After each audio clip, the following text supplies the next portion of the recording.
আসসালামু আলাইকুম প্রিয় বন্ধুরা, আশা করি সবাই ভালো আছেন। একটা বিষয় আপনাদের শেয়ার না করলে নয়। আপনারা জানেন যে বিগত সরকারের আমলে অর্থাৎ শেখ হাসিনার আমলে কি পরিমাণ লোক ইউরোপ, আমেরিকা, লন্ডন, কানাডাতে প্রবেশ করেছে। এই দুয়ারগুলো কিন্তু একসময় বন্ধ ছিল। আমরা দেখেছি আমাদের বাংলাদেশের অনেক ভাইয়েরা সাগর, পাহাড়, নদী ওইগুলা দিয়ে জীবনের রিস্ক নিয়ে তারা কিন্তু প্রবাসে পাড়িয়ে জমিয়েছিল ইউরোপে। কিন্তু একমাত্র সফল প্রধানমন্ত্রী দেশরত্ন শেখ হাসিনার জন্যই ইউরোপের বিভিন্ন দেশে ওয়ার্ক পারমিট নিয়ে স্কিল ডেভেলপ করে কাজ নিয়ে তারা কিন্তু গিয়েছিল।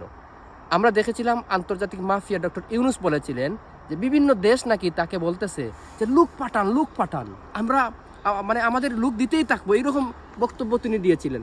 আমরা কি দেখেছি, ওনার যে ১.৫ বছরের যে একটা আমল ছিল, লুটপাটের অঙ্গরাজ্য বাংলাদেশকে বানিয়েছিল, মব কালচারের একটা দৃষ্টান্ত সে স্থাপন করেছিল। আপনারা হয়তো জানেন বাংলাদেশে বর্তমান সময়ে পর্তুগালের ভিসার জন্য আমাদের ভারতে যেতে হয়। বাংলাদেশে একটিও গ্লোবাল বিএফএস আছে কিন্তু অকার্যকর। তিনি যা বলেছিলেন তা কি করতে পেরেছেন? মনে রাখবেন, সে একটা বিশ্ব চিটার, বিশ্ব বাটফার। সে ইতিহাসের সর্বনিকৃষ্ট ব্যক্তি, যাকে একসময় বাংলার মানুষ তার প্রাপ্যটা পাইয়ে দেবে। ইতিহাসে আস্থা করে তাকে নিক্ষেপ করা হবে। জয় বাংলা, জয় বঙ্গবন্ধু।